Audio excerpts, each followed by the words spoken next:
I know that when you came into the league, one of your mentors was Richard Sherman. Yeah. Do you guys still stay in contact? And Oh how yeah, much? for sure. Yeah. I mean, not as much, but every time we see each other, we still, communicate. Or if he's watching film, or he sees. What else goes along with that? I know you've. So we always, we still locked in. He always talks you up. Yeah, for sure. And does that give you confidence? Do you think that he's helped you get to the level where now people around the league are talking about you too? Oh yeah, for sure. Because he was like one of the first person, to take notice and actually like really publicize like what I was doing.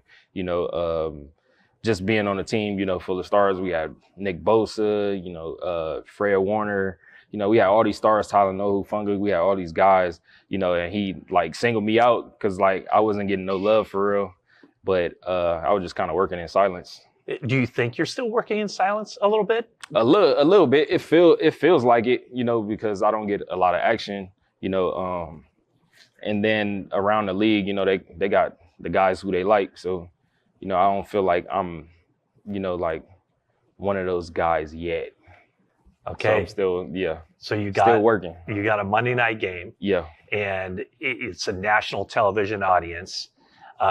Carolina has a rookie wide receiver, 8th overall pick, that they're going to be talking about a lot, I'm sure. Yeah. Tyrell McMillan.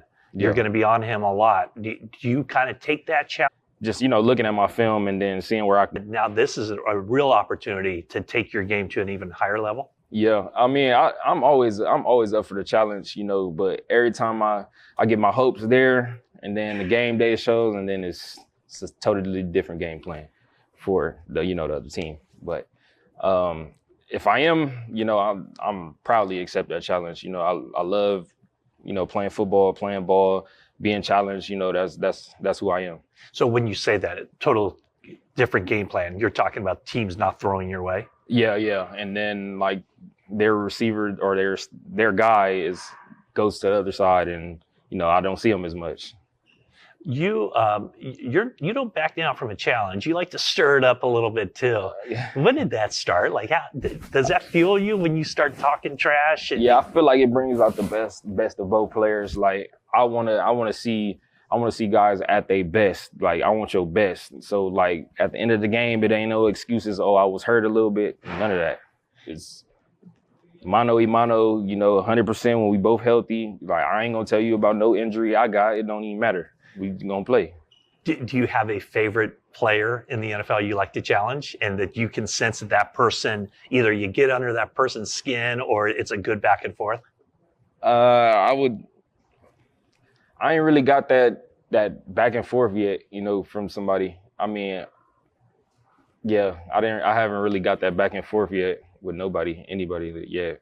Do you feel like there's a receiver either in the division or out of the division that there's a good, maybe not the trash talking, but a really good competition between you and him? Receiver wise, I mean, put it this way: when the schedule comes out and you look at your schedule, the 17 games, are there certain teams where you just look at and go, "Oh, I can't wait for that week"? Oh yeah, I mean like the Rams week, because I'm going against probably the two best receivers in the division. Just be the Rams. I mean, years ago, we had like Minnesota, Justin Jefferson, we had Jamar Chase, but it's like, we had some good groups this year, but I feel like it wasn't like nothing in what I have seen already. Like, I think was it 2022 when you scrimmaged against the Vikings? Yeah. And that was the first time I think I looked across the field and saw you and thought, holy cow, this guy's made a major improvement, because you had a really good practice session against Justin Jefferson and those guys. That was the first time that I really had like a back and forth, with somebody, so I felt like, that kind of shaped me into like, oh yeah, you ready for this. Like, you just got to continue to keep doing what you're doing and keep your head down and keep working. One of the things you've said in the past is that you didn't think you would get that recognition until you started getting your hands on the football. And, yeah. And you've gotten that a couple times this year. What's more out there for you as far as generating interceptions? Generating interceptions, I would just say just being able to, if I get a target, like, if they target me, then I feel like it's way more opportunities for me to make plays on the ball. I feel like teams don't target me, or like they'll do like something quick, and then I wouldn't see them all the way until the fourth quarter when we up 20 points, and then they'll keep throwing quick routes. So then they'll be like, it's kind of, it's like, it's not hurting us, but like at the same time, I don't like giving up leaky yardage. So, I kind of like getting down there challenging people. That game, this last game against the Cardinals, you had an interception and a 64-yard return that Next Gen Stats had you listed as running a total of 111.7 yards. Yeah. So a lot of running to get those 64 yards. So take us through that play and what were you feeling at the end of that return? Oh yeah.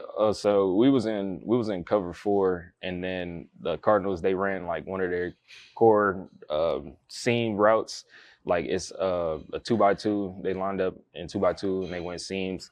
From the indicator tape, that Coach Bullock's be putting together for us, it was FIB when they motion from the boundary. Then you will see it, and they go 2x2. That you get seams as their like number 1 route. So that's kind of what I was playing in my head.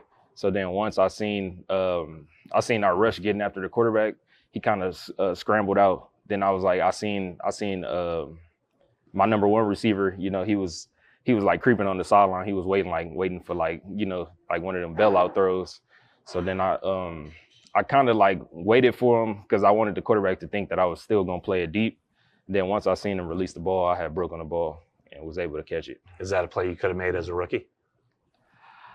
See, as a rookie, it was going so fast. I don't think I would have tied into it being like formation in the boundary. Like I would have had to align 2x2 for me in my rookie year.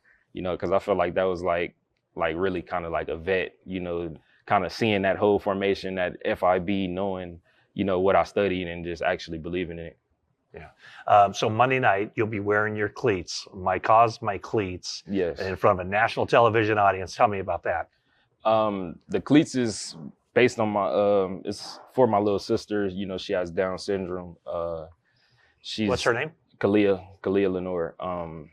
It's something that I did to, to support her and support, everyone with Down syndrome, to show that they can believe in themselves. It's just, something that's on my heart for her. Awesome.